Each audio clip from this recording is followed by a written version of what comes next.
हाय दोस्तों, आप सभी को हमारे YouTube चैनल ऋषि स्टडी पॉइंट में बहुत बहुत स्वागत है। आज हम लोग क्लास 10 के साइंस के कुछ महत्वपूर्ण सवालों को देखेंगे। हमारे इस सेट में जितने भी क्वेश्चन हैं आप लोगों के होने वाले एग्जाम के दृष्टिकोण से बहुत ही महत्वपूर्ण होने वाला है।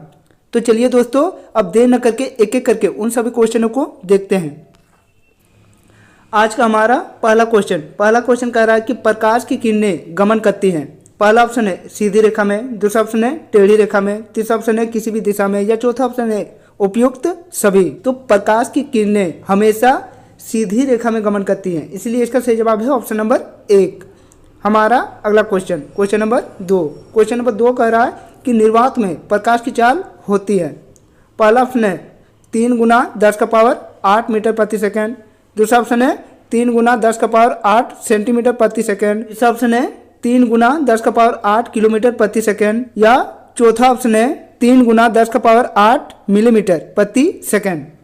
तो निर्वात में प्रकाश की चाल 3 × 10 का पावर 8 मीटर प्रति सेकेंड होती है, इसलिए इसका सही जवाब है ऑप्शन नंबर 1। हमारा अगला क्वेश्चन कह रहा है कि स्पष्ट देखने की न्यूनतम दूरी कितनी होती है। पहला ऑप्शन है 25 मीटर, दूसरा ऑप्शन है 25 सेंटीमीटर, तीसरा ऑप्शन है 25 इंच, या चौथा ऑप्शन है 100 सेंटीमीटर। तो स्पष्ट देखने की न्यूनतम दूरी 25 सेंटीमीटर होती है, इसलिए इसका सही जवाब है ऑप्शन नंबर 2, 25 सेंटीमीटर। हमारा अगला क्वेश्चन कह रहा है कि धारा मापने के यंत्र को क्या कहते हैं। पहला ऑप्शन है एमीटर, दूसरा ऑप्शन है वोल्टमीटर, तीसरा ऑप्शन है थर्मामीटर, या चौथा ऑप्शन है मोनोमीटर। तो धारा मापने का यंत्र एमीटर होती है, इसलिए इसका सही जवाब है ऑप्शन नंबर 1, एमीटर। हमारा अगला क्वेश्चन नंबर 5 कह रहा है कि V/I का अनुपात कहलाता है। पहला ऑप्शन है प्रतिरोध, दूसरा ऑप्शन है चालकता, तीसरा ऑप्शन है विभव, या चौथा ऑप्शन है विभवांतर। तो V/I का अनुपात प्रतिरोध कहलाता है, इसलिए इसका सही जवाब है ऑप्शन नंबर 1। हमारा अगला क्वेश्चन नंबर 6 कह रहा है कि सिरका में कौन सा अम्ल पाया जाता है। पहला ऑप्शन है एसिटिक अम्ल, दूसरा ऑप्शन है लैक्टिक अम्ल, तीसरा ऑप्शन है सिट्रिक अम्ल, या चौथा ऑप्शन है टार्ट्रिक अम्ल। तो सिरका में एसिटिक अम्ल पाई जाती है, इसलिए इसका सही जवाब है ऑप्शन नंबर 1, एसिटिक अम्ल। हमारा अगला क्वेश्चन नंबर 7 कह रहा है कि साधारण नमक का सूत्र है। पहला ऑप्शन है NaCl, दूसरा ऑप्शन है Hb, तीसरा ऑप्शन है HCl, या चौथा ऑप्शन है NaOH। तो साधारण नमक का सूत्र NaCl होती है, इसलिए इसका सही जवाब है ऑप्शन नंबर 1, NaCl। हमारा अगला क्वेश्चन नंबर 8 एक समीकरण दिया गया है, तो यह बताना है कि यह किस प्रकार की अभिक्रिया है। पहला ऑप्शन है संयोजन अभिक्रिया, दूसरा ऑप्शन है वियोजन अभिक्रिया, तीसरा ऑप्शन है द्विविस्थापन अभिक्रिया, या चौथा ऑप्शन है विस्थापन अभिक्रिया।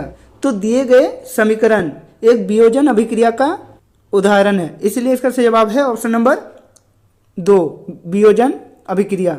हमारा अगला क्वेश्चन कह रहा है कि किसी विलयन का pH मान 5 है, वह क्या है। पहला ऑप्शन है अम्ल, दूसरा ऑप्शन है क्षार, तीसरा ऑप्शन है लवण, या चौथा ऑप्शन है इनमें से कोई नहीं। तो किसी विलयन का pH मान जब 5 होती है तो वह एक अम्ल होती है, इसलिए इसका सही जवाब है ऑप्शन नंबर 1, अम्ल। क्वेश्चन नंबर 10 कह रहा है कि CaOCl2 यौगिक का प्रचलित नाम क्या है। पहला ऑप्शन है विरंजक चूर्ण, दूसरा ऑप्शन है धोने का सोडा, तीसरा ऑप्शन है बेकिंग सोडा, या चौथा ऑप्शन है इनमें से कोई नहीं। तो CaOCl2 यौगिक का प्रचलित नाम विरंजक चूर्ण है, इसलिए इसका सही जवाब है ऑप्शन नंबर 1, विरंजक चूर्ण। हमारा अगला क्वेश्चन नंबर 11 कह रहा है कि मनुष्य में वृक्क एक तंत्र का भाग है जो संबंधित है। पहला ऑप्शन है पोषण से, दूसरा ऑप्शन है श्वसन से, तीसरा ऑप्शन है उत्सर्जन से, या चौथा ऑप्शन है परिवहन से। तो मनुष्य में वृक्क उत्सर्जन से संबंधित है, इसलिए इसका सही जवाब है ऑप्शन नंबर 4, उत्सर्जन। हमारा अगला क्वेश्चन नंबर 12 कह रहा है कि स्वपोषी पोषण के लिए आवश्यक है। पहला ऑप्शन है कार्बन डाइऑक्साइड तथा जल, दूसरा ऑप्शन है क्लोरोफिल, तीसरा ऑप्शन है सूर्य का प्रकाश, या चौथा ऑप्शन है उपयुक्त सभी। तो स्वपोषी पोषण के लिए कार्बन डाइऑक्साइड, जल, क्लोरोफिल, सूर्य का प्रकाश, यह सभी आवश्यक होती हैं, इसलिए इसका सही जवाब है ऑप्शन नंबर 4। हमारा अगला क्वेश्चन नंबर 13 कह रहा है कि पादप में जाइलम उत्तरदायी है। पहला ऑप्शन है जल का वहन, दूसरा ऑप्शन है भोजन का वहन, तीसरा ऑप्शन है अमीनो अम्ल का वहन, या चौथा ऑप्शन है ऑक्सीजन का वहन। तो पादप में जाइलम जल का वहन में सहायता करती है, इसलिए इसका सही जवाब है ऑप्शन नंबर 1। हमारा अगला question question number 14। Question number 14 कह रहा है कि निम्नलिखित में से कौन मादा जनन तंत्र का भाग नहीं है। पहला ऑप्शन है अंडाशय, दूसरा ऑप्शन है गर्भाशय, तीसरा ऑप्शन है शुक्रवाहिका या चौथा ऑप्शन है डिप वाहिनी। तो इनमें से जो शुक्रवाहिका है वह मादा जनन तंत्र का भाग नहीं है, इसीलिए इसका सही जवाब है ऑप्शन नंबर 3। हमारा अगला क्वेश्चन नंबर 15। क्वेश्चन नंबर 15 कह रहा है कि उड़हुल किस प्रकार का पुष्प है। पहला ऑप्शन है द्विलिंगी, दूसरा ऑप्शन है एक लिंगी, तीसरा ऑप्शन है दोनों या चौथा ऑप्शन इनमें से कोई नहीं। तो उड़हुल एक लिंगिक पुष्प है, इसलिए इसका सही जवाब है ऑप्शन नंबर 2 एक लिंगी। हमारा अगला क्वेश्चन कह रहा है कि उत्तल दर्पण से बना प्रतिबिंब होता है सदैव छोटा तथा आभासी, दूसरा ऑप्शन है बड़ा तथा सीधा, तीसरा ऑप्शन है छोटा तथा उल्टा या चौथा ऑप्शन है छोटा तथा वास्तविक। तो उत्तल दर्पण से बना प्रतिबिंब हमेशा छोटा तथा आभासी होती है, इसीलिए इसका सही जवाब है ऑप्शन नंबर 1। हमारा अगला क्वेश्चन नंबर 17। क्वेश्चन नंबर 17 कह रहा है कि उत्तल दर्पण द्वारा बना प्रतिबिंब सदैव होता है।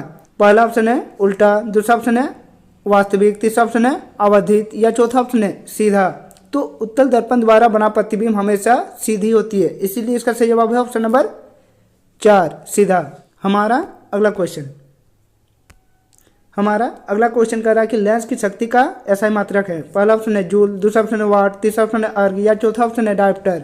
तो लेंस की शक्ति का SI मात्रक डायोप्टर होता है, इसलिए इसका सही जवाब है ऑप्शन नंबर 4।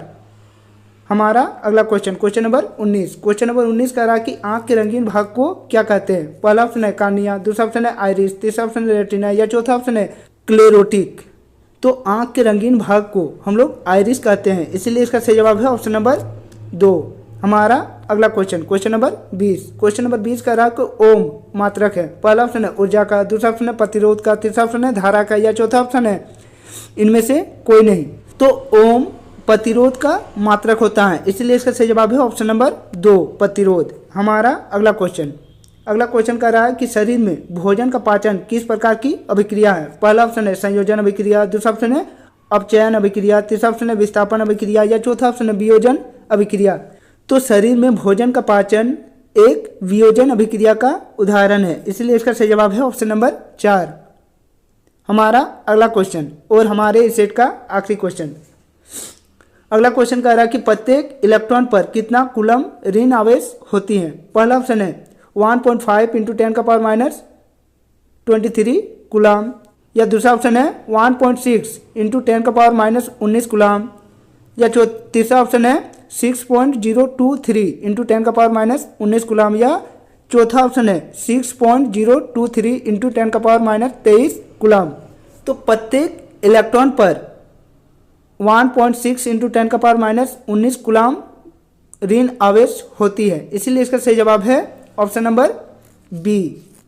तो दोस्तों यदि आप लोगों को आज का हमारा ये वीडियो अच्छा लगा हो तो अपने दोस्तों को ज़्यादा से ज़्यादा शेयर करें, और हाँ इस चैनल में नए आए हैं तो हमारे इस चैनल को सब्सक्राइब भी कर ले और बेल आइकन को दबा ले, ताकि हमारे इस चैनल में जब भी कोई नया वीडियो अपलोड हो आप तक नोटिफिकेशन सबसे पहले पहुंचे। तो चलिए दोस्तों और एक नए वीडियो के साथ फिर मिलते हैं, तब तक के लिए बाय।